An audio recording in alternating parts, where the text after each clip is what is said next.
over to Maine. Sid's already over there with our daughter and grandchildren. And then they're going to go peach picking, blueberry picking. Then I show up, and then we're going to take them to a place.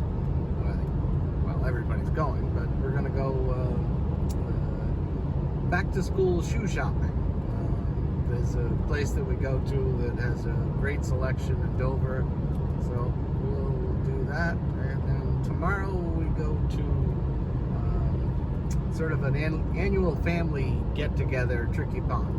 It's not going to be the same as it has been because we're all going to be outside pretty much, period. And, you know, away from each other, all that kind of stuff. So, you know, you make the best of the times you can right now. I mean, there's not much else you can do, right?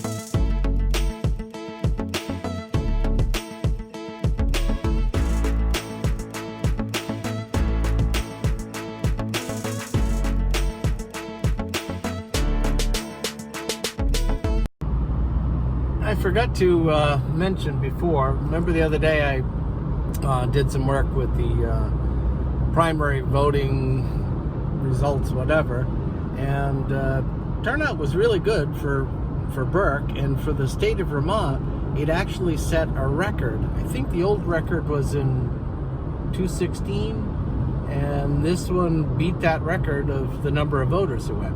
So that's pretty good.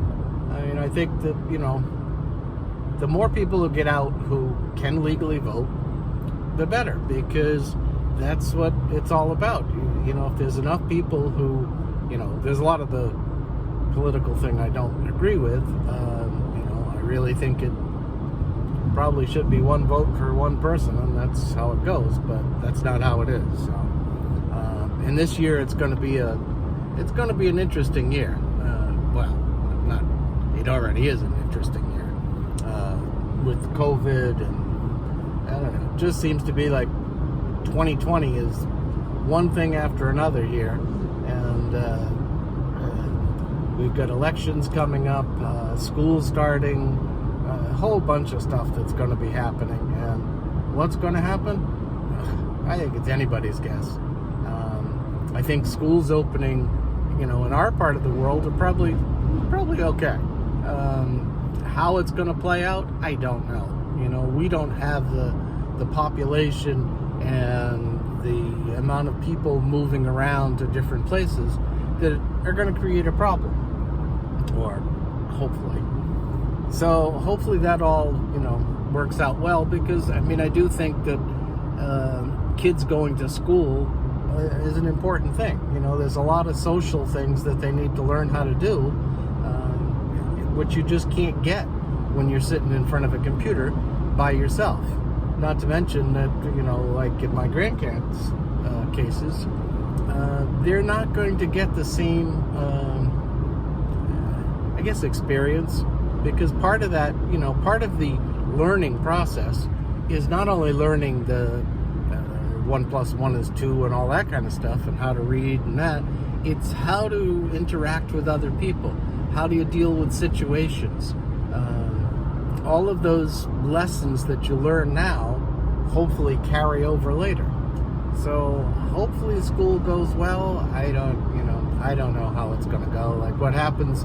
One kid gets a bad cold and he doesn't go, and then you know, the school says, well, we have to wait until we find out he's been tested.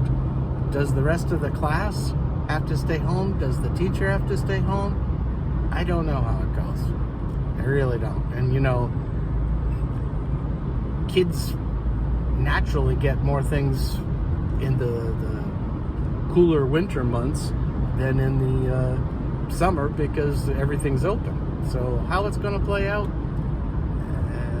I don't know. I mean, I'm hoping it will work, but so we'll see.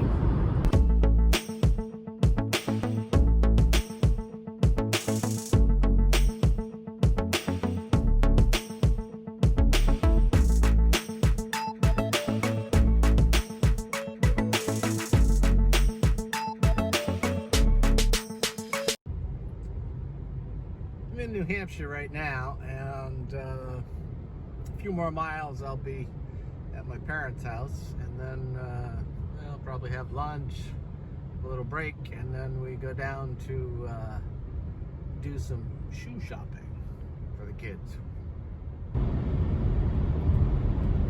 The temperature's going down.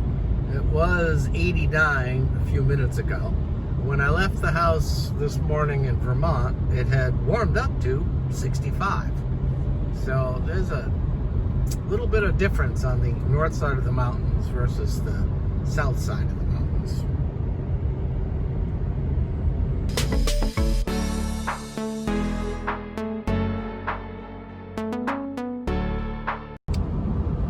Well, shoe shopping for the kids got done.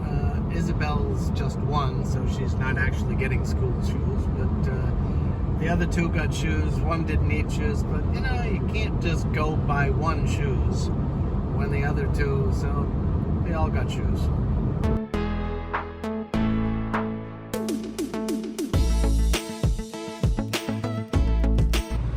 Well, shoe shopping went perfectly fine. Kids got shoes back, and now I've got a meeting. My parents don't have any internet, so I've got a Zoom meeting for the NEK broadband group, and I gotta go to the town hall and hope that their Wi-Fi still is working, and then I can do that, and then they're all gonna get dinner, and then after that we'll go get, I think we're gonna go get ice cream with the kids. I think. Maybe they have Wookiee down. Probably not.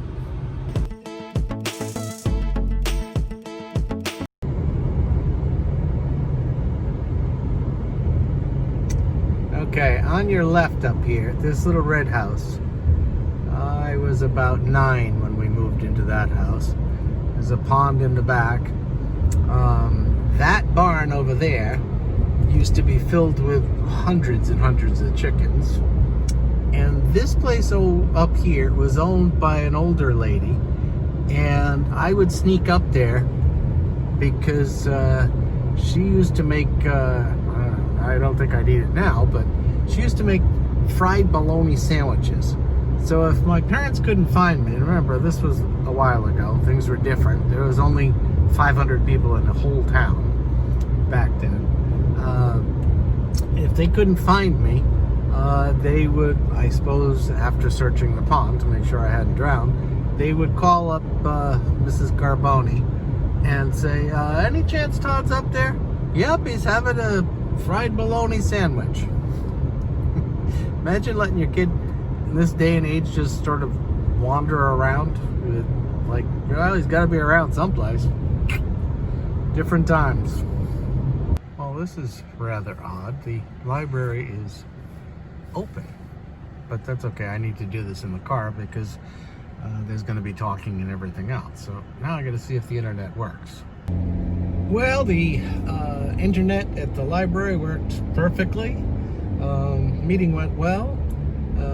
There was a lot of discussion on a lot of different topics and everything. So, I mean, you know, I don't know if it's gonna eventually, I mean, the whole subject matter is to get more broadband service to more people in rural areas like northern Vermont there. But the amount of money, I mean, just in the Northeast Kingdom part of Vermont, you could probably be looking at 300 million to get everybody connected. I don't know if that's feasible. I mean, I know it's feasible, but I don't know where the money would come from. So again, I don't know too what Elon Musk's Starlink thing. I mean, I signed up to be a beta tester, but that doesn't mean anything. So maybe it'll work and the infrastructure won't be needed. You know, I don't know. I mean, if it works great from a satellite uplink, I just don't know if the satellite is gonna be fast enough or whether there'll be too much latency between, you know, you seeing it, sending it, and what the time frame's gonna be.